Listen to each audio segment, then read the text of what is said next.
I'm Dona Upson. I'm a pulmonary physician at the VA here in Albuquerque. I'm on faculty at UNM. I've also been on the air quality board for Albuquerque and Bernalillo County for a number of years. The reason I'm here is that, as they're working towards the slides, I've been on the board of directors for the American Lung Association here in New Mexico for probably, 15, 20 years, and also on our regional board, which is now 7 states. We just took over Oklahoma and Texas.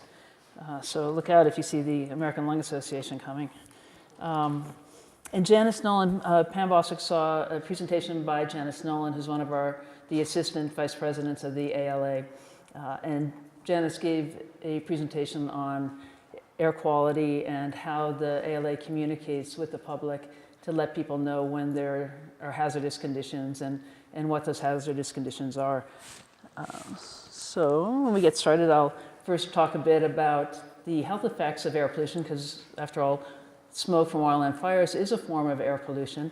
And then I'll talk a bit about how the American Lung Association communicates with the public to alert people about days when the air quality is particularly unsafe for people to breathe, especially people with underlying respiratory conditions, cardiovascular disease, diabetes, people who are elder, and also younger people, especially infants, are at high risk of poor air quality.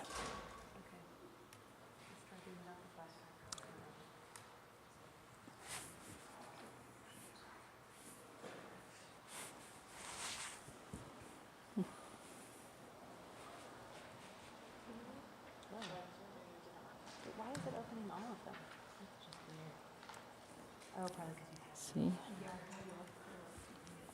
There's a reason I stick with Max. Okay, thank you very much. So you just have to. All right, so let me just move ahead here. And where's the, oh, here's the clicker, sorry. That's fine.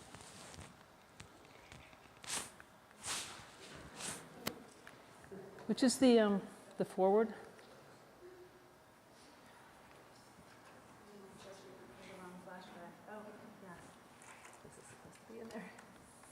That doesn't work if this isn't plugged in. Okay, So it should work now. It may take a minute for it to load. okay. Flashed green and it should work. Okay, there we go. Okay, so that's what we talked about already. So the first part is why healthy air matters. So we all know about the health effects of secondhand tobacco smoke. Right, it causes shortness of breath and wheezing, increases asthma attacks, increases visits to emergency departments and increased hospitalizations, acute heart attacks and strokes, long-term lung and cardiovascular disease, increased lung cancer, and premature death in seniors and infants. Same thing is true for air pollution.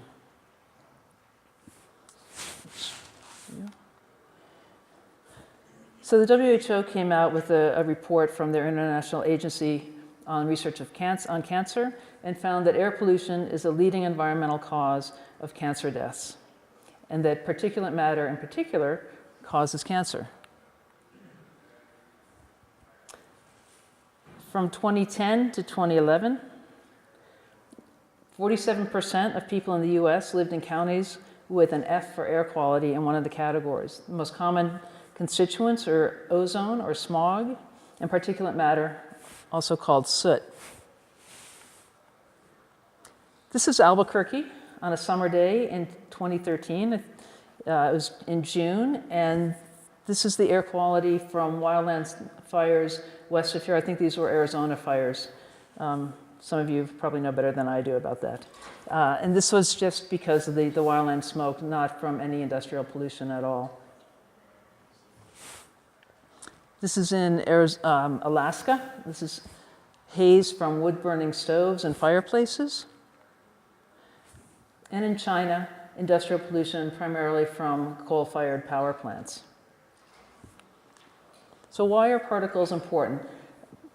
Particulate matter is tiny, microscopic. So the large strand there is hair, and then those seeming boulders next to it are grains of sand. The little blue dots are PM10, so particulate matter that's 10 microns in diameter. And then the little red dots are those that are 2.5 microns in diameter. And the PM10 and 2.5 are the ones that we are primarily concerned about with air pollution and health effects. There are naturally occurring particles, aluminum silicate, pollen, salt. And then there are a lot of particles that are made by humans. Again, another form of aluminum silicate, iron oxide, and then carbon soot from diesel engines. So there are two types of particulate matter in the air. One type is primary, or it's emitted directly from air pollution sources, such as diesel trucks. And then the other is secondary. They're formed in the atmosphere from gaseous air pollutants, such as sulfur dioxide from power plants. Lots of sources for particulate matter: traffic, power plants, wildland fires. And wildland fires, in and of themselves, can cause increased healthcare problems with particularly respiratory illnesses, also cardiovascular illness. So people with underlying asthma and COPD are particularly at risk. The California Climate Action Team's 2009 report stated that an increase in the number, size, and duration of fires will add to the air pollution that already burdens California. And they estimated that there would be an up to 55% increase in large wildland fires by 2050, and up to a 128% increase by the end of this century. So the particles deposit in the lungs. The larger ones are trapped in the upper airways and the nose, the throat, and are cleared out and don't really do much damage. The smaller particles penetrate deep into the lungs and can stay there longer. They're not cleared out, and the smallest particles can actually get absorbed into the bloodstream and have systemic effects. So in the lungs, they can cause injury, and that injury can lead to altered lung function, leads to exacerbations of pulmonary disease, and it can alter the pulmonary immune defense system, leading to increased infections, and is probably also one of the ways that cancer is increased by air pollution. So back as far as 2002, the Journal of the American Medical Association published a study that was sponsored by the American Cancer Society on the long-term exposure to fine particulate air pollution. And what they found was that long-term exposure to fossil fuel combustion air pollution, particularly fine particulate matter, is associated with an increased annual risk of mortality. And that living in more polluted cities was associated with approximately a 20% increase in the risk of dying from lung cancer. And that's roughly comparable to the risk of lung cancer from breathing secondhand smoke from a household member. And the risk from air pollution seemed to be greatest in people who had lower socioeconomic status. So pretty much every family has somebody who's at higher risk for health problems from air pollution.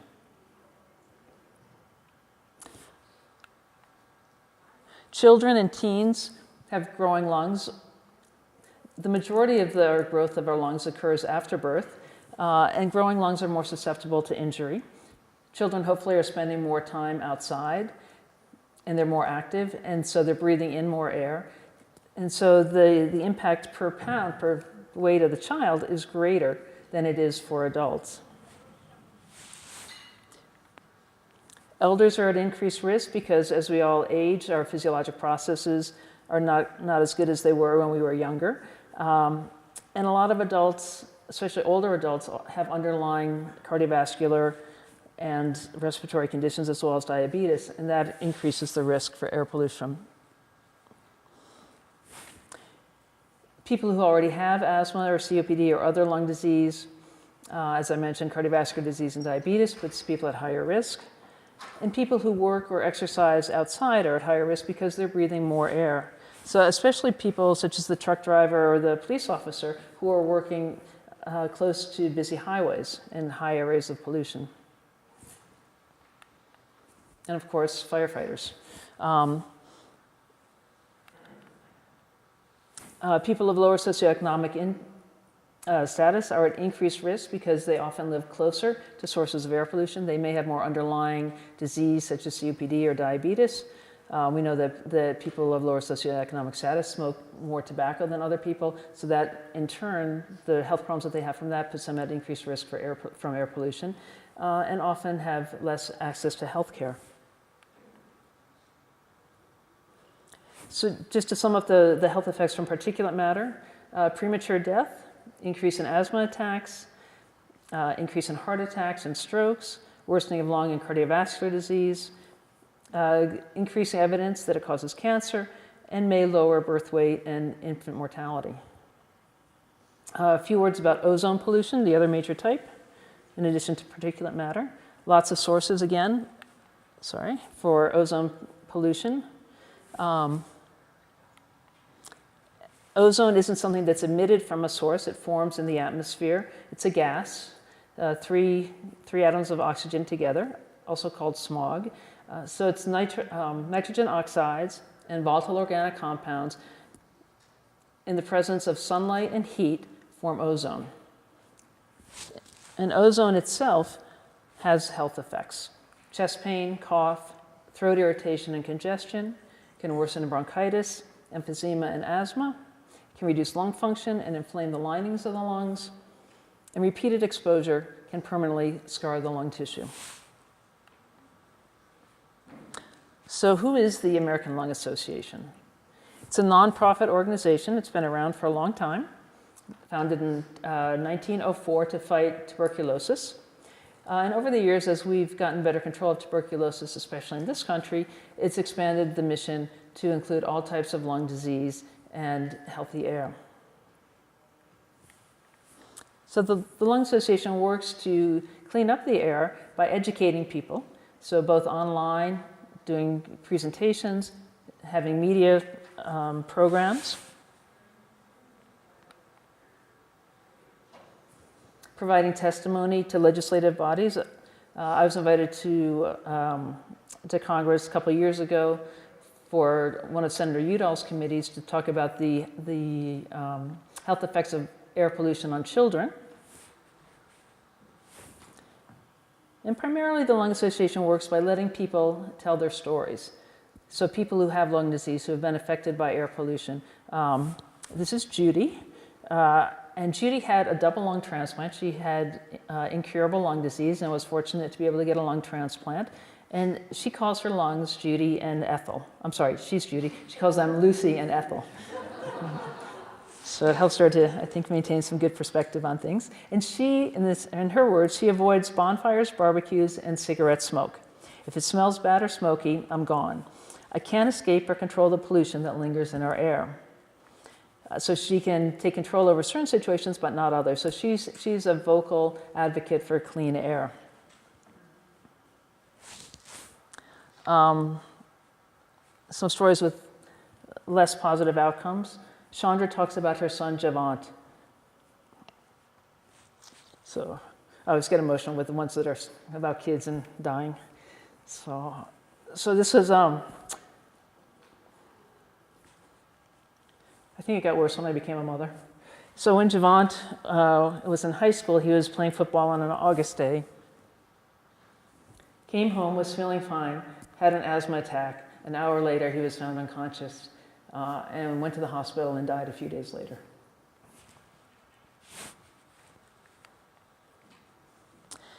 So the Lung Association works to tell people about the air they breathe so they can protect themselves and fight for air. So they have an app that forecasts the air quality, and it gives website grades for the past 2 years, so from 2010 to 2012. We don't have the next 2 years yet, but people can download the app, and if they're particularly sensitive to air quality, they can tell what the air quality is going to be, not only for that day, but the following day. So it's a mobile version of their national stateoftheair.org program. And there are national websites. This is airnow.gov. And you can see that most of the country is in green. It was okay on this day. I forgot what day that was. August 10th, just last August in 2014. But you can see up in the northwest, there are some bands of red. And that's when the fires were burning in Idaho and Montana. So you can see that there are some zones that are maroon, and that's the highest level. That's the hazardous level. It means the air is bad for everybody to breathe. Everybody should stay inside. Surrounding that was red, and that's also pretty bad. That's very unhealthy. And the yellow zone is also unhealthy, but particularly for people with lung disease, and then people who have asthma, COPD, cardiovascular disease should also be inside on those days. So State of the Air puts air pollution into everyday language that everyone can understand. It gives people local information, and it focuses attention on ozone and particle pollution. If you go to the website, they've changed it. They're trying to make it more user-friendly. So you can enter your zip code. Or you can select your state and get to the grades for your area. And if you click on the state one, it'll give you all of the counties, including those that don't have air quality monitors. Most large cities now have air pollution monitors. Of course, we have several in Bernalillo County, and they're placed in areas that are suspected to be at higher levels of air pollution or downwind of major sources. You can also look at the most polluted or the cleanest cities on the website. And they're still working on it, but they're trying to make it easier to see the grades for the counties and connect those grades to information that people need about health concerns.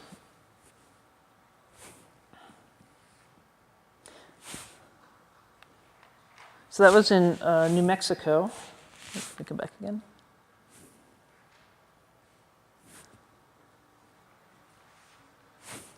And if we look at our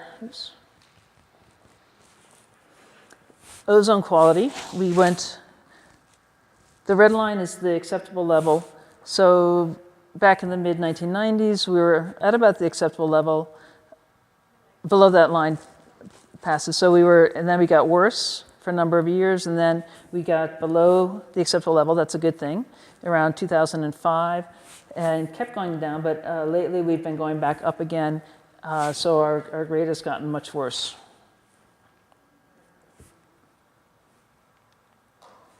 A few words on climate change.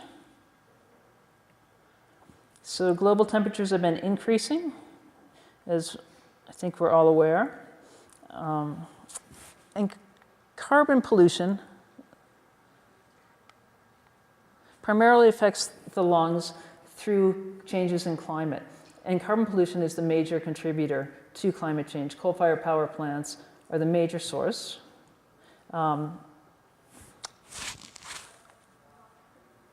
Other sources include, some reason the carbon dioxide got washed out, methane, tropospheric ozone, black carbon. Organic carbon is not as important as it used to be because there are so many other industrial causes of carbon. And global climate change impacts health by changing pollen releases, which makes asthma worse, and of course allergic rhinitis and other seasonal allergies. Heat waves cause increases in critical care related disease and death. Climate-driven air pollution increases exacerbations of asthma and chronic obstructive pulmonary disease. So there's a kind of a vicious cycle that particulate matter makes climate change worse, and climate change makes levels of ozone and other things worse. Desertification, or changing areas that had more growth to areas without growth, more desert-like, increases particulate matter. Increasing size and frequency of wildland fires, and climate-related changes in food and water security impact infectious respiratory diseases. primarily through malnutrition. So pretty much the same things. Oh, sorry. So again, pollen, heat waves, asthma and COPD again, increasing deserts, more fires, and food and water security.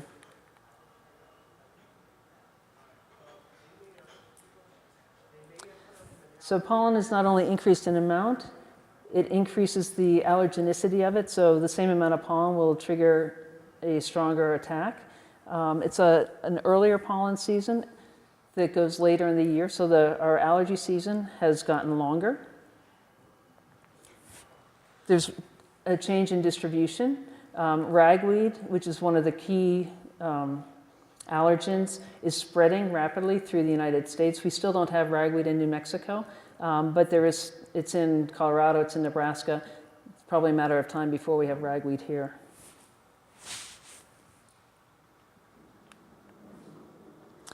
So just briefly about the heat wave in France in 2003, 15,000 people died during that heat wave.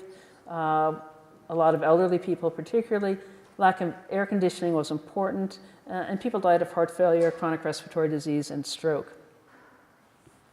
The air conditioning is important because when people use their air conditioning, they increase the amount of air pollution. So again, it's part of that cycle that we're in now of increasing air pollution, which increases climate change, which increases air pollution.